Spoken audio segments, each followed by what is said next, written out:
Hello guys, ഇന്ന് നമ്മൾ വന്നേക്കുന്നത് ഒരു ഉത്സവ കാഴ്ചയായിട്ടാണ് വന്നേക്കുന്നത്. നമ്മളെ കൊല്ലത്ത് മുണ്ടയ്ക്കൽ തുമ്പറ ശ്രീ മഹാദേവി ക്ഷേത്രത്തിലെ ഉത്സവ കാഴ്ചയാണ് ഞാൻ ഈ കാണിക്കാൻ പോകുന്നത്.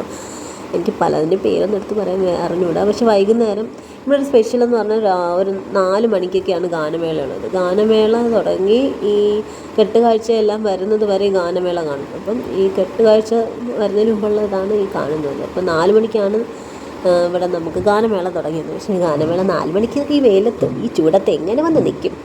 അങ്ങനെ ഞങ്ങൾ 6:30 ആയപ്പം വന്നപ്പം അത്യാവശ്യം ആൾക്കാരുണ്ടായിരുന്നു. പിന്നെ അങ്ങ് ആൾക്കാർ കൂടി. കെട്ടുകാഴ്ചയൊക്കെ കാണാൻ വേണ്ടിയാണല്ലോ. അപ്പോൾ 2 ആനയേ ഉള്ളൂ. പണ്ടത്തെ ഉത്സവത്തിനൊക്കെ ആണെങ്കിൽ ഒരുപാട് ആനകളൊക്കെ കണ്ടേനെ. പക്ഷേ ഇപ്പോഴത്തെ ഉത്സവങ്ങൾക്ക് ആന വളരെ കുറവാണ്. എന്തുകൊണ്ടാണെന്നൊന്നും അറിഞ്ഞുകൂടാ. പക്ഷേ നല്ല ലൈറ്റ് സെറ്റിങ്ങും കുറേ കാര്യങ്ങളും ചെണ്ടമേളങ്ങളും എല്ലാം ഉണ്ടായിരുന്നു. അപ്പോൾ ഒരു 7-7:30 ആയപ്പോഴത്തേക്ക് കെട്ടുകാഴ്ചകൾ ഓരോന്നായിട്ട് വരാൻ തുടങ്ങി. ഇപ്പം ഇതൊക്കെയാണ് കെട്ടുകാഴ്ചകൾ. ഓരോരോ ദൈവങ്ങളുടെ പ്ലോട്ടും അങ്ങനെ കുറേ ഉണ്ടായിരുന്നു. ഇവരൊക്കെ ആരാണെന്ന് ചോദിച്ചാൽ എനിക്കറിയത്തില്ല. പിന്നെ അതിൻ്റെ ഓരോ പ്ലോട്ടിൻ്റെ പുറകെ ഓരോ ഡാൻസ് ഉണ്ടായിരുന്നു. ഓരോ സ്ഥലത്തെ ആൾക്കാരായിരിക്കും അവരെല്ലാവരുടെയും ഡാൻസ്.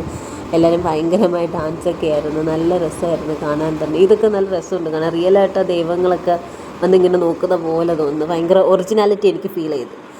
അങ്ങനെ ഇതെല്ലാം കെട്ടുകാഴ്ചയെല്ലാം കഴിഞ്ഞപ്പോൾ തന്നെ കുറേ സമയമെടുത്തു. ഓരോന്ന് വരുമ്പോൾ തന്നെ ഒരുപാട് നേരം എടുക്കുന്നു. അതിൻ്റെ കൂടെ ക്രൗഡും. അങ്ങനെ അപ്പോഴത്തേക്ക് ഈ ഗാനമേള തുടങ്ങി തീർന്നപ്പോഴത്തേക്ക് ഇവർ മറ്റേ ഒരു മിമിക്രി പോലെയൊക്കെ ഉണ്ടായിരുന്നു. അപ്പം അത് തുടങ്ങിയപ്പോഴാണ് ഇതെല്ലാം വന്നത്. അപ്പോൾ അത് കംപ്ലീറ്റ് ചെയ്തില്ല. പിന്നീട് കാണാനൊന്നും പറ്റിയില്ലായിരുന്നു. ഈ കെട്ടുകാഴ്ച കഴിഞ്ഞപ്പോൾ തന്നെ കുറേ സമയമായിരുന്നു. അങ്ങനെ കുറേ വഴിനീളെ കുറേ കടകളും കാര്യങ്ങളൊക്കെ ഉണ്ടായിരുന്നു. പിന്നെ കുറേ ഇതുപോലുള്ള കുറേ സംഭവങ്ങളൊക്കെ ഉണ്ടായിരുന്നു. ഡാൻസ്, പിന്നെ ഈ ബാൻഡ് മേളത്തിൻ്റെ കൂടെ ഈ മൊന്തയിൽ ഇങ്ങനെ ഒരുമാതിരി ഈ സംഭവം എന്താണെന്ന് എനിക്കറിയത്തില്ല. അങ്ങനെ അതിൻ്റെ കുറേ ഇതൊക്കെ ഉണ്ടായിരുന്നു. അങ്ങനെ എല്ലാം കണ്ട് രാത്രി ഒരു 9 മണിയായി എല്ലാം കഴിഞ്ഞപ്പോൾ. പക്ഷേ ഈ ഉത്സവ സീസൺ എനിക്ക് ഭയങ്കര ഇഷ്ടമാണ്. ഭയങ്കര സ്പെഷ്യലാണ് എനിക്കിത് കാണുമ്പോൾ തന്നെ. ഭയങ്കര എല്ലാവരുടെയും ഒരു സന്തോഷവും കാര്യങ്ങളൊക്കെ തന്നെയാണല്ലോ ഉത്സവം എന്ന് പറയുന്നത്.